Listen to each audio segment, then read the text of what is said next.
Welcome back to another episode of Player Profiles. So this episode's a bit special because instead of just doing it on one player, I'm going to be comparing two players. So I'll put the comment on the screen that suggested this. So the players that we are going to be comparing today are Tarrant Thomas and Zach Butters. So Butters is priced at 443k, whereas Tarrant Thomas is priced at 459k. So a bit more expensive, but honestly, not a huge amount. Butters is just forward eligible, whereas Tarrant Thomas is mid forward eligible. So both Thomas and Butters were first round picks in the 2018 draft. So these young talented players have spent a lot of their career so far in the forward line. But hopefully now we should start to see an increase in their scoring, and they should be able to become premiums for us as a result of them moving more into the midfield. So even though he's 189 centimeters tall and really good at marking the ball, Thomas is also excellent at ground level. So he's really fast, agile, so he can step around players and break the lines. He also has excellent kicking skills and regularly hits the scoreboard as well. Butters is really hard at the ball, super quick, rarely loses a one-on-one. He's also developed really quickly, and in just his second year, been part of the 40-man All-Australian squad. So I'll put a table up on the screen with quick summaries of what they did in 2020 and 2021. So obviously this excludes both of their rookie years, I'll go on each season for each player one by one, just giving a quick, more in-depth summary. So Butters in 2020, despite playing very little midfield time, Butters was still able to average 87.7 in just his second season. So especially for a forward, these numbers are extremely rare. He was, however, a bit inconsistent, so I'll put a graph up on the screen. So as you can see, on the x-axis, the ranges of his Supercoach scores, and on the y-axis is for how many matches his scores fit into those ranges. Anyway, so this inconsistency, in fact, in my opinion, isn't really a bad thing, because if he can fix up those really bad games, he does have a good ceiling, so we know he can definitely score well. So just to display this point, if we take out all of his games where he went sub 55, he actually would have averaged 98.5 for the year. So anyway, we'll go on to Thomas's 2020. So he averaged just 54, which is obviously pretty shocking. But he only played 6 games for this season, and then he missed the rest with an ankle injury. So personally, I reckon this season's a bit of a write-off. You can't really read into it too much, just because it's a really small sample size, and a few of those games were injury affected as well. So we go on to season 2021, and here the roles are reversed. So Butters was the one who got the injury. So his first 4 games were pretty good. So he averaged 103, including a huge 163 in round 2. But then, as I said, he got injured and he missed the next 12 games with syndesmosis injuries. And when he came back, he suffered another injury, an MCL injury. I'm not really sure what that is, but yeah, he only missed 1 week because of that injury.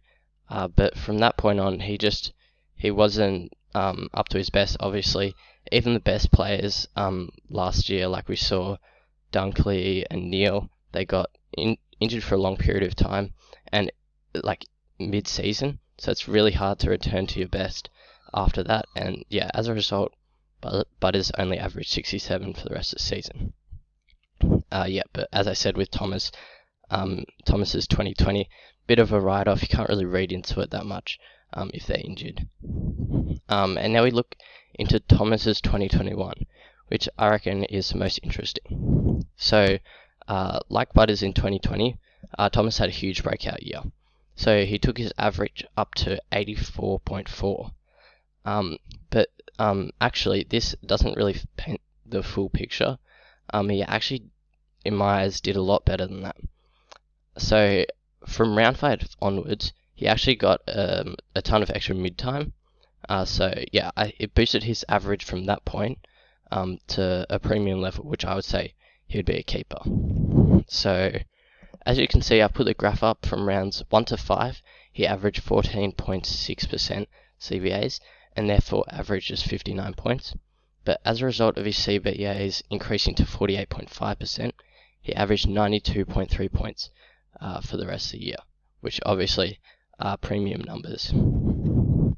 So the next point I want to make for both players is about their mid time. So first, who will get more mid time? So judging off their history, Thomas has had more mid time so far in his career. As I just pointed out above, he definitely got that mid time for most of last year. And Butters last year only averaged 20.9 CBAs, and the seasons before that he's had almost 0.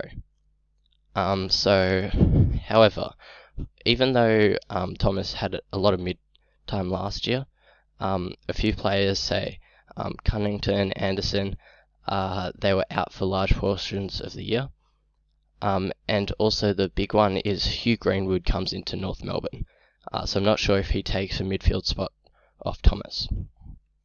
Also for Butters, I got some good news. I read an article which, if I remember, I'll link in the description, said he was going to get more mid-time in 2022. Also, I think Butters is a great suit for the Port Adelaide midfield, just because he has that extra speed and excitement. So what can we make out of all of this? Pretty much this just means we'll have to watch both of them pretty close in the preseason, just to find out their role. So now we're looking into how this mid-time will affect both of them. So obviously from the stats I shared earlier on Thomas, obviously his scoring improves greatly when he goes into the midfield. So just to reinforce that point, I'll show you a graph up on screen which has Thomas's CBAs on the y-axis and his score on the x-axis. So obviously there's a huge positive correlation there. So if he retains that midfield time that he did in round 6 to 23, obviously you can expect him to get at least the 92.3 average again. If he averaged that for the whole season last year, he would have got 7th for average in the forward line. And also, I mean, as he is a developing player, his CBAs midfield time will probably increase. His game will increase, like his skills, his fitness, everything. So yeah, that's definitely a pretty conservative estimate there, and he could go, I don't know, 95, maybe even 100, if he gets more or similar mid-time. So Butters, on the other hand, is a bit more complicated, as he's never really had a ton of mid-time. So I looked at his draft profile, and under improvements it says he needs to improve his strength and endurance. These are both like pivotal things for success in the midfield. If he doesn't have the endurance, obviously he's going to need to rest forward for bits, and obviously won't be in the middle for enough time to be scoring really well. So he'll also need strength, is a really good thing that he'll need if he's going into the midfield. So at a lot of stoppages, he's going to have to get some tough, like, inside ball. And I mean, we know he really goes hard for the ball. So yeah, if he's not super strong, he might be more injury prone there. To be honest though, Thomas struggles a bit in the same areas, and he's done just fine in the midfield, as I said before. But yeah, it's just, we've seen that with Thomas, that he can do it with higher midfield rotations, but we haven't seen it with Butters. On the brighter side of Butters' inexperience, this means, like, obviously he averaged 87.7 in his second year, and he wasn't even playing in the midfield. So if he plays in the midfield, increases that average, honestly, he could be anything. He could go huge, 100 plus average. Okay, so we'll go on to the verdict. So this was a seriously tough decision, of course. Yeah, so assuming that they both, like, we see both of them get a ton of midfield time in the preseason, I reckon that Butters slightly edges out Thomas. So I just think this is because of Butters' ownership, which, I mean, we don't know for sure now because obviously it hasn't come out yet. But from what I've seen, he's in a lot more teams. So in my opinion, like the fact that he's got a bigger ceiling, you really need to have him, because if he does go huge in the first few rounds, everyone else is going to have him. You're going to miss out. You're going to be way behind.